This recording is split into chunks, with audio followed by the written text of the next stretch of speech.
ஜோதிடம் டாக்ஸ் தமிழ் நேயர்களுக்கு வணக்கம். நான் டாக்டர் தீபா லலன். இன்னைக்கு நம்ம என்ன டாபிக் பத்தி டிஸ்கஸ் பண்ண போறோம் அப்படின்னா, குரு பெயர்ச்சி பலன்கள் தாங்க பார்க்க போறோம்.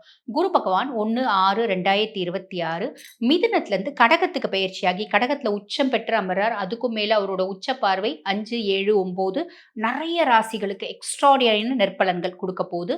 அந்த மாதிரி உங்க ராசிக்கு என்ன மாதிரி நற்பலன்கள் கொடுக்க போகுது, நேரத்தை வீண் பண்ணாம சட்டுன்னு பார்த்துடலாம் வாங்க. மிதுன ராசி அன்பர்கள், உங்களுக்கு இந்த குரு பெயர்ச்சி எப்படி இருக்கு? ஆல்ரெடி கர்ம சனியா வந்ததுல இருந்து எல்லாரும் சூப்பரா இருக்கும் சூப்பரா இருக்கும்னு சொன்னாங்க. ஒண்ணுமே நடக்கலைங்களா? எங்க தொழில பெருசா முன்னேற்றமே இல்லையே. அலையிறது தான் பெருசா இருக்கு. பொதுவாவே கர்ம சனி அப்படின்னாலே அலைஞ்சு தான் தொழில முன்னேற்றம் அப்படின்றது ஏற்படுமா? சனிக்கே உரிய ஒரு குணாதிசயம் உண்டு. நீங்க எப்பயுமே ஸ்மார்ட் ஒர்க்கை விரும்பக்கூடிய பர்சனாலிட்டிஸ். ஆனா சனிக்கு ஸ்மார்ட் ஒர்க் பிடிக்காது. ஆல்வேஸ் ஹார்ட் ஒர்க், வேர்வை சிந்தணும், அப்பதான் சனிக்கு பிடிக்கும். சரி, அப்ப நீங்க இப்படி அலையறீங்களே, இதனோட பிரதிபலன் எப்படி இருக்கும்? எக்ஸலண்டா இருக்கும், கவலைப்படாதீங்க. அதுக்கும் மேல 6ஆம் மாசம் வரைக்கும் தான் நீங்க அலையணும் அப்படின்ற ஒரு விஷயம். ஏன்னா இப்ப குரு பயிற்சி ஆக போகுது இல்லைங்களா? குரு பயிற்சியாகி குரு பகவானுடைய பார்வை சனி மேல படுறதுனால நீ வேர்வை சிந்தி உழைக்கணும்ன்ற அவசியம் இல்லை சாமி, நீ பாட்னு ஒரு வேலை செய், அதுக்கான பலனை நான் கொடுத்துருவேன் அப்படின்ற ஒரு மைண்ட் செட்ல சனி பகவான் வந்துருவார். இது ஒரு பெரிய பிளஸ். அதுவும் இல்லாம கொடுக்கக்கூடிய பலன்களை சட்டுன்னு கொடுத்துருவார். இது ஒரு பெரிய பிளஸ். அதுக்கும் மேல குரு பகவான் எந்த பாவத்துல உங்களுக்கு வந்து அமர்றாரு? 2ஆம் பாவம். 2ஆம் பாவத்துல உச்சம் பெற்று அமர்றாரு. தன குடும்ப வாக்குஸ்தானத்துல குரு. குடும்பத்துல நிம்மதி, சந்தோஷம், மகிழ்ச்சி, குதூகலம் நிறைய இருக்குமா. அதுக்கும் மேல திடீர் தன பிராப்தி அப்படின்றதும் இருக்கும். செலவு வந்து தசை எக்ஸலண்டா இருக்கு. அப்ப திடீர்னு அதிர்ஷ்டம், திடீர்னு தனப்பிராப்தி, திடீர்னு மாற்றம், திடீர்னு முன்னேற்றம், அதெல்லாம் வரும். தசை ஆவரேஜா இருக்கு. கையில வந்து பாத்தீங்கன்னா காசு நடமாட்டம் இருந்துட்டே இருக்கும். Economically we are sound. எங்களுக்கு எந்த பிரச்சனையும் இல்லைங்க. காசை பொறுத்த வரைக்கும் எங்களுக்கு பிரச்சனை இல்லைங்க அப்படின்னு சொல்லக்கூடிய அமைப்பு. பொதுவாக வந்து குரு பகவான் வந்து பாத்தீங்கன்னா உங்களுக்கு 7 மற்றும் 10 அதிபன். கலத்திர ஸ்தானாதிபதியும் அவன் தான், தொழில் ஸ்தானாதிபதியும் அவன் தான். அவன் குடும்ப குருவா வந்து அமரும் போது இந்த மாதிரி நிறைய நல்ல பலன்களை சொல்லிடுவார், கொடுத்துருவார். சொல்றதோட இல்ல, கொடுத்துருவார். அதே மாதிரி பாத்தீங்கன்னா அவருடைய உச்ச பார்வை 6ஆம் பாவத்தை பாக்குது. கடனை வந்து பாத்தீங்கன்னா நீங்க முடிக்க போறீங்க, நோயில இருந்து வெளியே வர போறீங்க, எதிரிகளே இல்லாத ஒரு வாழ்க்கை அப்படின்றத வாழ போறீங்க. இது அத்தனைக்கும் குருவே கேரண்டி, அவரே செய்வார். அதுக்கு மேலே 8ஆம் பாவத்தை பாக்குது. கொஞ்ச நாளா ஒரு சீக்ரெட் ரிலேஷன்ஷிப் உங்களை பயங்கரமா த்ரெட்டன் பண்ணிட்டு இருக்கு. அந்த சீக்ரெட் ரிலேஷன்ஷிப் அப்படியே அமைதியாகி உங்களை விட்டு ஓடுறதுக்கான காலகட்டம். உடல் சார்ந்த உபாதைகள் இருந்து வெளியே வரதுக்கான காலகட்டம். புரியுதுங்களா? ஹிடன் சீக்ரசிஸ், ஹிடன் ரிலேஷன்ஷிப்ஸ் எதுவும் உங்களுக்கு அப்படியே பாத்தீங்கன்னா திரும்பி பார்த்தீங்க அப்படின்னா சுத்தமா இருக்கக்கூடிய காலகட்டம். இருக்கப்பட்டவங்களுக்கு இந்த வரிகள், இல்லாதவங்க கவலைப்படாதீங்க. அதே மாதிரி பெண்களுக்கு மாங்கல்ய ஸ்தானமும் அப்படி, இது வந்து 8ஆம் பாவம் அப்படின்றதுனால கணவர் ரீதியான உடல் சார்ந்த உபாதைகள்னால ரொம்ப கஷ்டப்படக்கூடிய பெண்கள் கணவரோட ஆரோக்கியத்துல முன்னேற்றம் அப்படின்னு கிடைக்குமா?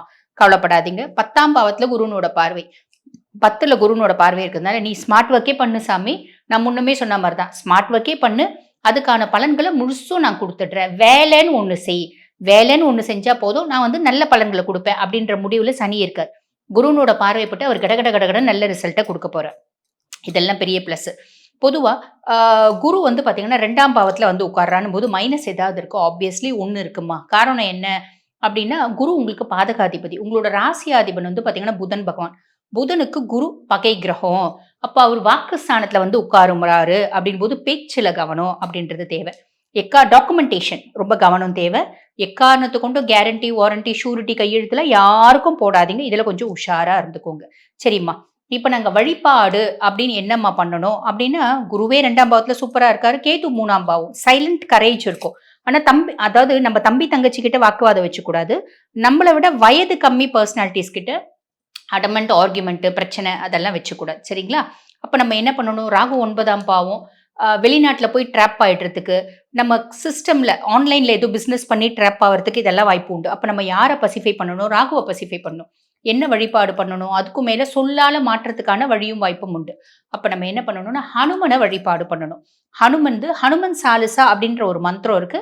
அந்த மந்திரத்தை பாராயணம் பண்ணுங்க. நிறைய நற்பலன்கள் சாலிடா கிடைக்குமா. சரி, உங்களுக்கு பெர்சன்டேஜ் வீதமா எவ்வளவுமா எங்களுக்கு மார்க் போடலாம் அப்படின்னு 85% போடலாமா? வாழ்த்துக்கு. பொதுவா இந்த குரு பயிற்சி வந்து பாருங்க, எல்லாராலையும் முன்னித்து கவனிக்கக்கூடிய ஒரு பயிற்சி அப்படின்னு சொல்லலாம். பொதுவா சனி பயிற்சி எல்லாரும் பயந்து, சனி நம்மளுக்கு என்ன பண்ண போறாரு அப்படின்னு பயந்து பார்ப்பாங்க.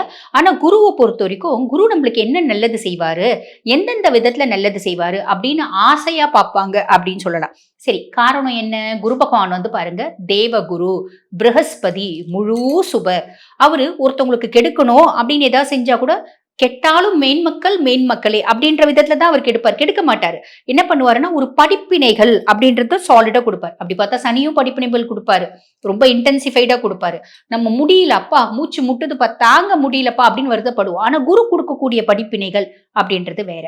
அதுக்கும் மேல குருனோட பார்வை அப்படின்றது பயங்கர நல்லது செய்யுங்க. இதுக்கு ஒரு கதையே இருக்கு. அந்த கதையை ரொம்ப ஷார்ட்டா சொல்றேன். ஒரு முறை என்ன ஆகுது, தேவேந்திரன் வந்து குரு பகவான் கிட்ட வந்து ஜோதிடம் பயில போறார். பயின்ற போன பின்னாடி அப்ப குரு பகவான் எல்லாத்தையும் சொல்லி கொடுத்துட்டாரு. தேவேந்திரனுக்கு தான் என்ற அகங்காரம் அதிகரிக்குது. அப்ப குரு கிட்ட சொல்றாரு, நான் இப்ப பயங்கரமா உங்களை விட ரொம்ப திறமைசாலியா மாறிட்டேன் அப்படின்னும் போது ஜோதிடத்துல அப்படின் போது குரு சொல்றாரு, சரி ஒரு குழந்தை ஒரு அந்த காலத்துல குழந்தை ஜனிக்குது, இந்த குழந்தையினோட ஜாதகத்தை நீ கணிச்சு சொல்லு அப்படின்னும் போது அவர் சொல்றாரு, இந்த குழந்தை இந்த காலகட்டம், இந்த நாள், இந்த நேரம் இந்த குழந்தைக்கு மரணம் சம்பவிக்கும். இதுதான் இந்த ஜோதிட சாஸ்திரம் சொல்றது அப்படிங்கிறாரு. சரி அப்படின்றாங்க. அந்த நேரம், அந்த க்ஷணம் தேவேந்திரன் குறிக்கப்பட்ட நேரத்துல குரு பகவானும் தேவேந்திரனும் அந்த குழந்தைக்கு பக்கத்துல போய் நிக்கிறாங்க. நிக்கும் போது அந்த குழந்தை வந்து ஒரு யானையில அது வந்து பாத்தீங்கன்னா ஆடிட்டு இருக்கு. அந்த யானைக்கு மேல கட்டை வைப்பாங்க பாத்தீங்களா, அந்த கட்டையில ஒரு பெரிய நாகம், கருநாகம் அதுல சுத்திட்டு இருக்கு. சுத்திட்டு இருக்கும் போது தேவேந்திரன் சொல்றாரு, பாருங்க இன்னும் இத்தனை நொடியில அந்த குழந்தை மரணம் சம்பவிக்கும் அப்படிங்கிறாரு.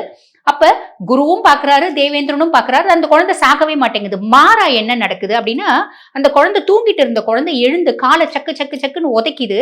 உதைக்கும் போது அந்த யானை வந்து சுத்தி சுத்தி அந்த கட்டையில அந்த பாம்பு மாட்டி செத்து போயிடுது. அப்ப தேவேந்திரன் சொல்றாரு, இது என்ன புதுசா இருக்கு, நான் கணிச்ச ஆருடம் தப்பா போயிடுமா, இது எப்படி சாத்தியமே கிடையாது அப்படின்னும் போது, ஜாதகத்துல குழந்தைக்கு குருனோட பார்வை இல்லையே அப்படிங்கிறாரு. அப்ப குரு பகவான் சொல்றாரு, கட்டத்துல குருனோட பார்வை இல்ல, நான் இங்கதானே இருக்கேன், என்னோட பார்வை அந்த குழந்தை மேல பதியுது இல்ல, அப்ப அந்த குழந்தை உயிர் எப்படி பறிக்கப்படும், யமதர்மனால எப்படி அந்த உயிரை வந்து கொண்டு போக முடியும் அப்படிம்பாரு. அந்த மாதிரி இந்த குருனோட பார்வை அப்படின்றது உன்னதமான பலன்களை கொடுக்குங்க. இந்த வருடம் குரு பயிற்சி 12 வருடத்துக்கு ஒரு முறை வரக்கூடிய ஒரு பிரம்மாண்டமான குரு பயிற்சி. எப்படி ஒவ்வொரு ராசிலையும் குரு பகவான் ஒவ்வொரு வருஷம் வந்து பாத்தீங்கன்னா சஞ்சாரம் பண்ணுவாரு. கடகத்துல 12 வருஷத்துக்கு ஒரு முறை தான் வராரு. ஆக 12 வருஷத்துக்கு ஒரு முறை வந்து உச்சம் பெற்று அமர்றாரு. அவருடைய பார்வை 5, 7, 9 உச்ச பார்வை. ஆக உச்சம் பெற்று இப்ப கடகத்துல அமர்ந்திருக்காரு. அதுக்கும் மேல அவரோட பார்வையும் வந்து பாத்தீங்கன்னா எல்லா ராசிக்கும் நல்லது செய்ய போகுது. முக்கியமா அவருடைய 9ஆம் பார்வை உச்ச பார்வை சனி மேல படிய போகுது. அப்ப மேஷராசி அன்பர்களுக்கு சனி பகவான் 7 நாட்டு சனியா இருக்காரு. அதுக்கும் மேல நம்ம வந்து பாத்தீங்கன்னா கன்னி ராசி அன்பர்களுக்கு கண்டக சனியா இருக்காரு. தனுசு ராசி அன்பர்களுக்கு அர்த்தாஷ்டம சனியா இருக்காரு. கும்பராசி அன்பர்களுக்கு வந்து பாத்தீங்கன்னா இவரு பாத சனியா இருக்காரு.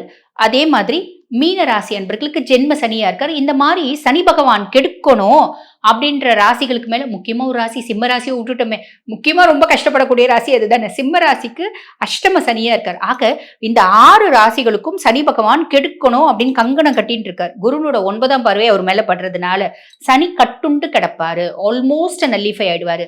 சனினால வரக்கூடிய எந்த விதமான கெடுபலன்களும் இந்த ராசிக்கு வரப்போறது இல்ல. மீதி இருக்க ராசிக்குலாம் அவர் நிறைய நல்லது செய்ய போறார். குருனோட பார்வை இருக்கிறதுனால இன்னும் கொஞ்சம் நல்லதை சட்டு சட்டு பட்டு பட்டுன்னு நிறைய நல்லது செய்ய போறார். ஆன் தி ஹோல் 12 ராசிகளுக்கும் குரு பயிற்சி நல்லா இருக்கு. இப்ப தனுசுக்கு அவர் அஷ்டம குருவா வந்தாலும் உச்சம் பெற்றிருக்காரு. அவருடைய உச்ச பார்வை நிறைய நல்லது செய்ய போகுது. ஆக இந்த குரு பயிற்சி எல்லாருக்கும் நிறைய நல்லது மட்டுமே நடக்க போகுது. கவலையே பட வேண்டாம், தைரியமா இருக்கு. இப்ப நான் சொன்னது வந்து பாத்தீங்கன்னா கோச்சார பலன். பொதுவா குரு பயிற்சி ஒவ்வொரு ராசிக்கும் என்னென்ன மாதிரி நற்பலன்கள் கொடுக்க போறாங்க அப்படின்றத சொல்லிட்டேன். இதுக்கும் மேல குரு பயிற்சி என்னுடைய சுய ஜாதகத்துக்கு எப்படிமா இருக்கும், தசநாதன் என்ன பாவத்துல இருக்கா, வலுத்து இருக்கானா, 1, 5, 9 நட்சத்திர சாரங்கள் வாங்கி இருக்கானா, பாபர்னோட பார்வை இருக்கா, சுபர்னோட பார்வை இருக்கா, இப்படி ஏகப்பட்ட விஷயம் இருக்கு.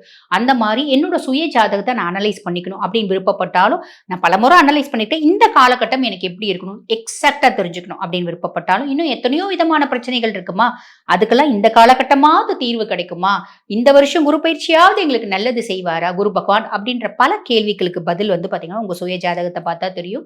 என் சுய ஜாதகத்தை அனலைஸ் பண்ணிக்கணும் அப்படின்னு விருப்பப்படுறீங்கன்னா நான் பேசிட்டு இருக்கும் போதே என்னோட வாட்ஸ்அப் நம்பர் டிஸ்பிளேல கொடுத்துருப்பாங்க. அந்த வாட்ஸ்அப் நம்பருக்கு கால் பண்ணி அப்பாயின்மெண்ட் ஃபிக்ஸ் பண்ணி என்கிட்ட பேசிக்கலாம். தேங்க்யூ.